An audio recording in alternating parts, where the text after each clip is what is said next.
नमस्ते गुरुकुलियंस, मैं हिंदी अध्यापक परमजीत इस वीडियो क्लास में आपका स्वागत करता हूं। आशा करता हूं कि आप सब अपने घर पर सहपरिवार सकुशल होंगे, सुरक्षित होंगे और अपनी पढ़ाई को नियमित रूप से जारी कर रहे होंगे। अब आज के इस वीडियो क्लास में मैं आपके सामने हमारी जो पूरक पुस्तक है, कक्षा 8वीं की जो पूरक पुस्तक है भारत की खोज, उसका तीसरा अध्याय आरंभ करूंगा। यह अध्याय हमें भारतीय जीवन की, भारतीय इतिहास की और भारत के बारे में बहुत सी चीज़ें बताने में बहुत ज़्यादा भूमिका निभाता है। यह न केवल एक पाठ है बल्कि यह भारत के अतीत को जानने का एक बहुत बड़ा साधन भी है। जैसे इस पुस्तक के लेखक पंडित जवाहरलाल नेहरू जी ने यह बताया था कि भारत की खोज केवल एक पुस्तक नहीं है, भारत को समझने का एक बहुत बड़ा साधन है। भारत आज से ही नहीं, भारत पता नहीं कितनी ही शताब्दियों से अपनी परंपराओं के साथ, संस्कृतियों के साथ, अपने जीवन शैली के साथ और अपने विकास को निरंतर आगे बढ़ाते हुए आज के युग में भारत एक बहुत अच्छा, बहुत विकसित देश बन चुका है। लेकिन इसकी जड़ें केवल कुछ समय पुरानी नहीं हैं, इसकी जड़ें आज से ही नहीं अपितु उस समय से हैं जब हम कहते हैं कि विश्व की सबसे प्राचीन नदी या सबसे पहली नदी कह सकते, सबसे पुरानी नदी कहा जा सकता है सिंधु नदी, जिसे इंडस के नाम से भी जाना जाता है। तब से इसकी परंपराओं के विषय में हम चर्चाएं सुनते हैं। तो प्यारे बच्चों, आज का हमारा जो तीसरा अध्याय है वह है सिंधु घाटी सभ्यता। इस सिंधु घाटी सभ्यता के अंतर्गत हम इस पाठ के अंदर या इस पाठ के बीच में आने वाले जो मुख्य अंश हमारे पास हैं, पहले हम उनके बारे में आपको बताएंगे। तो बेटा, इसके मुख्य अंशों में सबसे पहला अंश जो है वह है आर्यों का आना।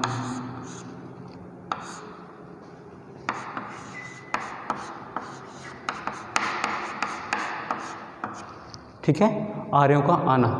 दूसरा है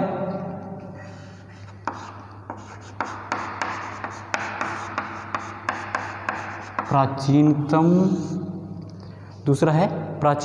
अभिलेख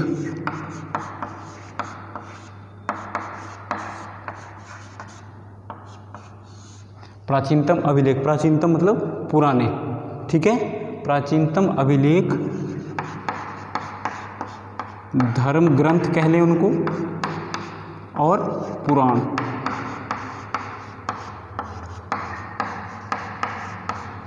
ठीक है बच्चों, धर्म ग्रंथ किसी भी धर्म से संबंधित यदि हो, जैसे हिंदू धर्म से संबंधित बहुत से ग्रंथ हैं हमारे पास। ठीक है, और पुराण ये भी हिंदू धर्म से संबंधित हैं। ठीक। नंबर 3, महत्वपूर्ण वेद, जिन्हें प्राचीनतम पुस्तक का भी दर्जा प्राप्त है। नंबर 4,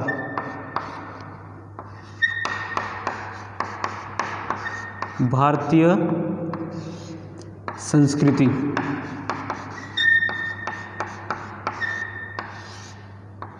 भारतीय संस्कृति की निरंतरता।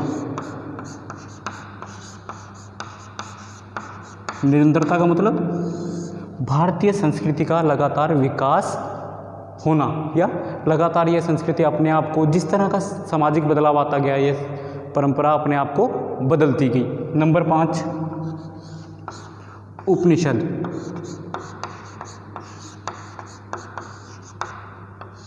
ठीक है बेटा, उपनिषद यह भारतीय, यूँ कह लें कि बहुत ही पुराने उपनिषद हैं, जिनसे हमें भारतीय संस्कृति के बारे में बहुत सी जानकारी प्राप्त होती है। अगला हमारे पास है इसमें व्यक्तिवादी दर्शन के लाभ और हानियाँ। व्यक्तिवादी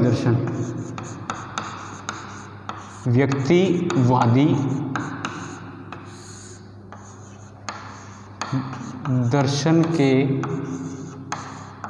लाभ और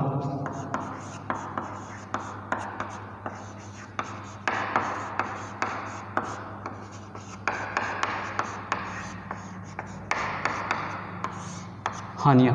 व्यक्तिवादी दर्शन का मतलब क्या है यहाँ पर, जो ह्यूमन की ऑन फिलॉसफी यानी कि उसकी अपनी सोच है, अपनी दृष्टिकोण और अपना नज़रिया है किसी भी चीज़ को देखने का, उसे हम दर्शन बोलते हैं। अर्थात इसको अंग्रेजी में कहा जाता है फिलॉसफी, कि व्यक्ति किसी चीज़ को किस तरह से देखता है। नंबर 7 भौतिकवाद।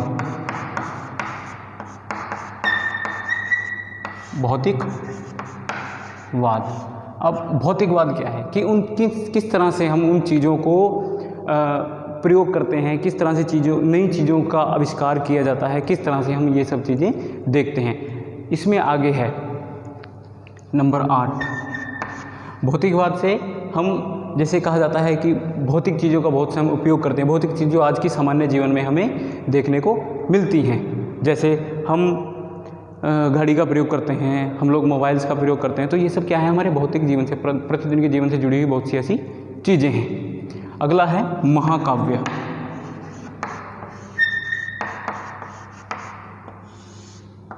महाकाव्य का अर्थ क्या है बेटा, महाकाव्य जो बहुत ही महान काव्य लिखे जाते हैं। यदि हम प्राचीन ग्रंथों की बात करें या प्राचीन काव्यों की बात करें तो हम सबसे प्राचीन भारतीय साहित्य में जो माना जाता है उसके इतिहास का एक बहुत बड़ा कह लें कि उसमें एक बहुत बड़ा अध्याय जो जुड़ा हुआ है वह है पृथ्वीराज रासो।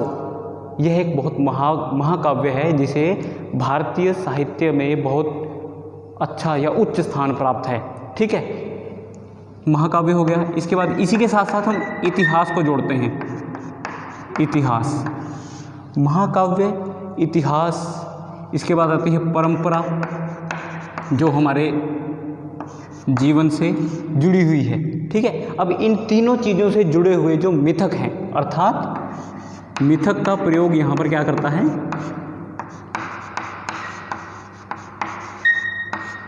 कुछ ऐसी कथाएं, कुछ ऐसी बातें जो हमें इन चीज़ों के ऊपर कहीं ना कहीं थोड़ा बहुत संदेह करने के लिए हमें मजबूर कर देती है, विवश कर देती हैं कि क्या ये बात सत्य हो सकती है। अगर यदि सत्य हो सकती है तो इसका प्रमाण क्या है, तब वहाँ पर हम इन मिथकों को जोड़ते हैं। इससे अगला है बेटा नंबर 9, इससे अगला है महाभारत।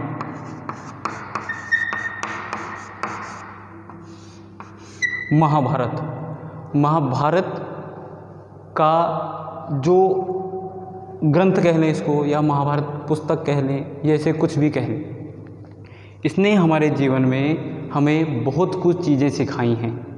हमें किस तरह व्यवहार करना चाहिए, राजनीति, कूटनीति और पारिवारिक प्रतिष्ठा क्या है, ये हमें महाभारत से मिलती है। आपने कक्षा 7वीं में महाभारत बहुत अच्छे से पढ़ी है, आपको इस बारे में पता होगा। तो बेटा ये 9 पॉइंट। इसके बाद अगला जो अंश हमारे सामने है वो है हमारे पास भगवत गीता। ठीक है, भगवत गीता, इसकी जानकारी भी आप लोगों को बखूबी है।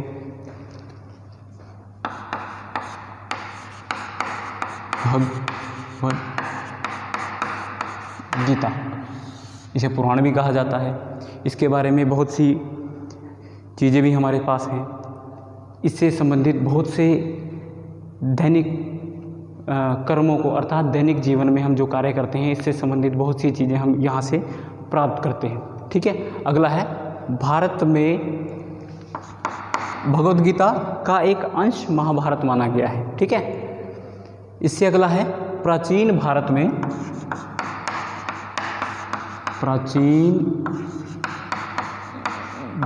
में जीवन और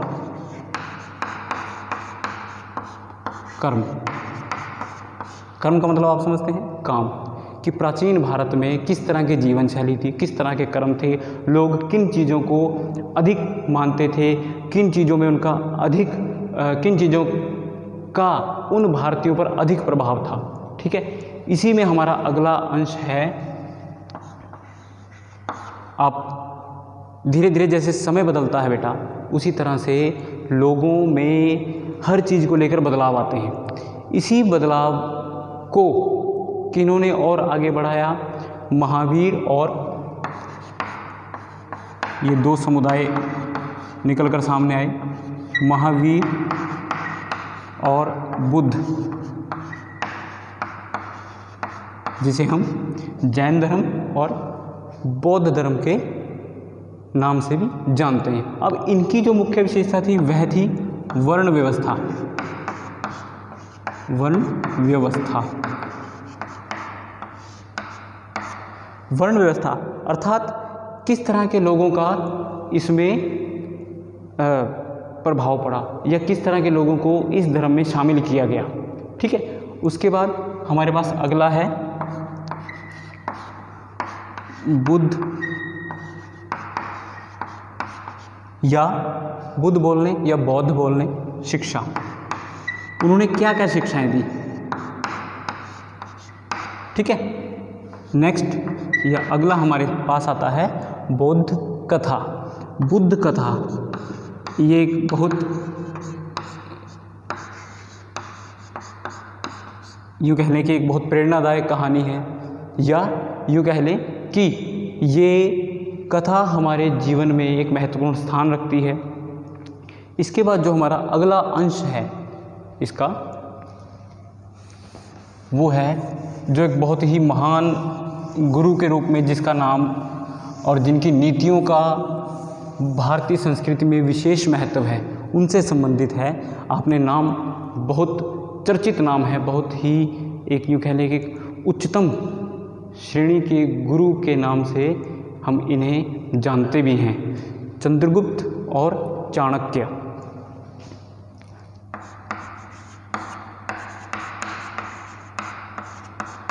चंद्रगुप्त का पूरा नाम था चंद्रगुप्त मौर्य। ठीक है, इसलिए उन्होंने मौर्य साम्राज्य की स्थापना की। चंद्रगुप्त और चाणक्य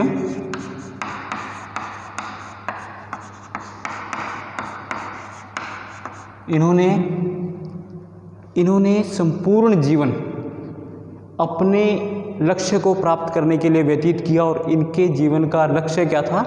मौर्य साम्राज्य की स्थापना। मौर्य साम्राज्य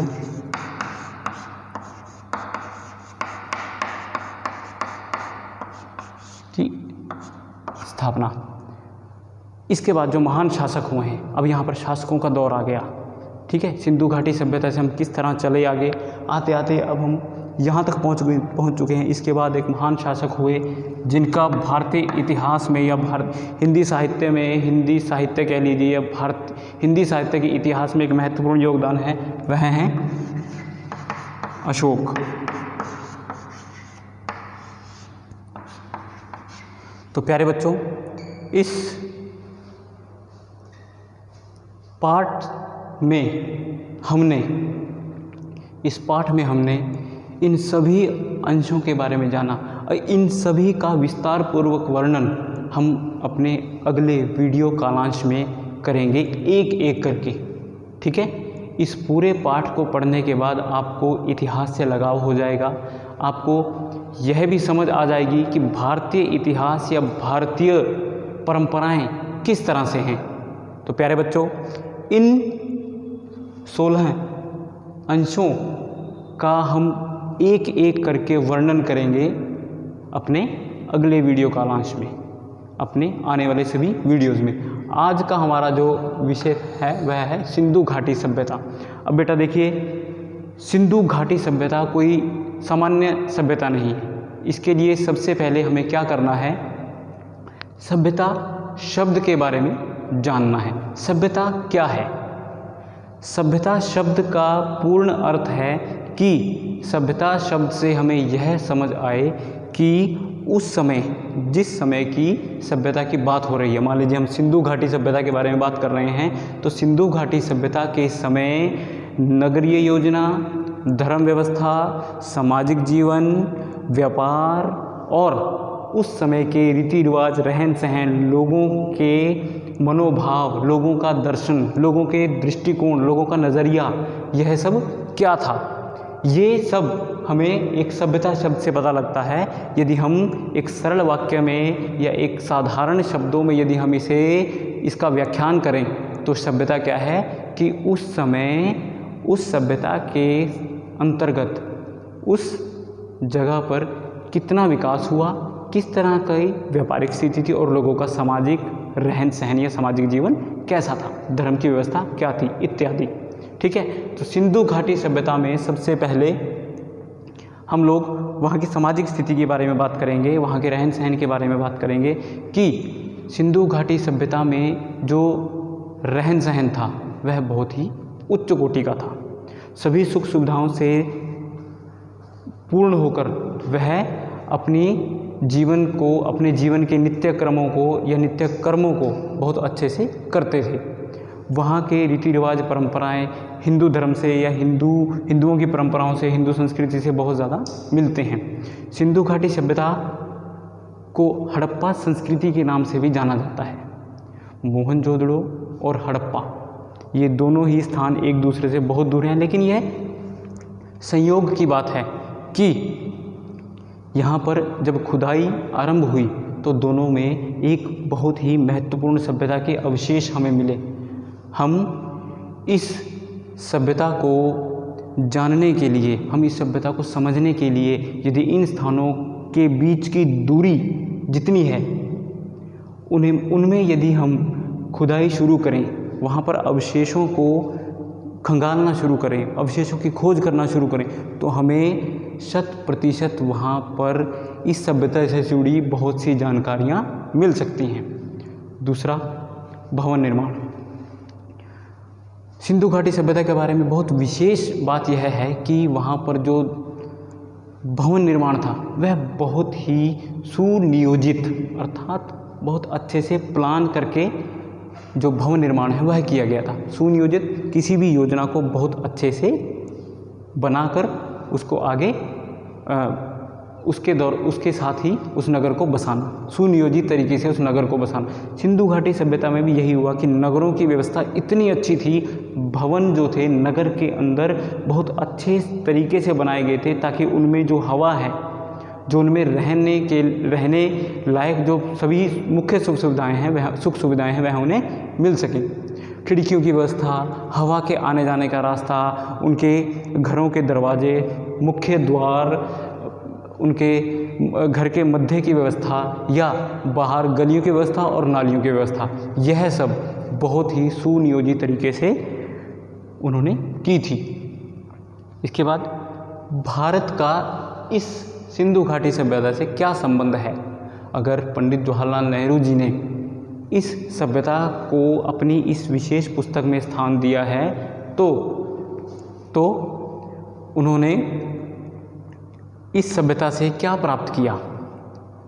इस अंतिम मुख्य बिंदु की चर्चा करने पर से पहले मैं आपको बता दूं कि इस सिंधु घाटी सभ्यता के बारे में जब भी बात की जाती है उस समय भारत की जो व्यवस्था थी, या यूँ कह लें भारत की जो व्यवस्था थी, संस्कृति थी, परंपराएं थी, वह कोई अबोध बालक और अनुभवहीन नहीं थी, अबोध बालक के समान नहीं थी, अनुभवहीन नहीं थी। वह उस समय पूर्ण रूप से विकसित हो चुकी थी, इनका विकास हो चुका था।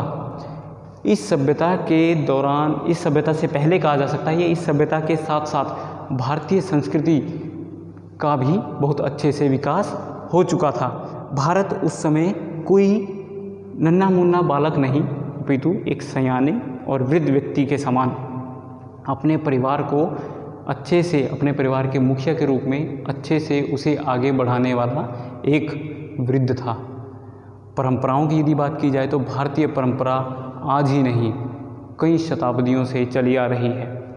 आधुनिकता के इस दौर में लगातार बदलाव के साथ साथ भारतीय सभ्यता परंपराओं ने आज भी अपनी जड़ों को नहीं छोड़ा है, अपनी जड़ों को उन्होंने अब तक हिलने भी नहीं दिया है। छोड़ना तो बहुत दूर की बात है, लेकिन सिंधु घाटी सभ्यता से आज तक के भारत में बहुत बदलाव आए हैं, लेकिन जो मुख्य संस्कृतियाँ, मुख्य परंपराएं हमारी हैं वह अन्यथा किसी और देश में नहीं मिलती। आज भी हम यदि व्यापार की बात करते हैं, आज विदेशों से आयात निर्यात की बात होती है, उस समय भी सिंधु घाटी सभ्यता में व्यापार की स्थिति बहुत अच्छी थी। यहाँ से सिंधु घाटी सभ्यता के समय में व्यापार जो है वह फारस अर्थात फ्रांस, मेसोपोटामिया, मिस्र जो आज इजिप्ट के नाम से भी जाना जाता है, यहाँ पर विदेशों तक व्यापार जो है फैला हुआ था। यह सभ्यता सिंधु घाटी से लेकर गंगा नदी के आरंभ, जहाँ से गंगा नदी का आरंभ होता है, गंगोत्री जिसे कहा जाता है, मुहाना कहा जाता है, हिमालय की गोद कहा जाता है, वहाँ तक यह सभ्यता फैली हुई थी। और यह सभ्यता आज भी कहीं ना कहीं मुख्य अंशों के रूप में भारत के प्रत्येक परंपरा में, संस्कृति में विराजमान है।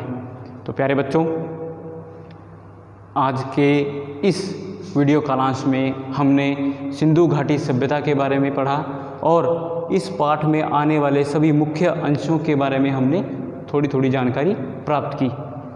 अगले वीडियो कालांश में आपके सामने इसी पाठ के एक मुख्य अंश के साथ पुनः उपस्थित होऊंगा। तब तक के लिए नमस्ते।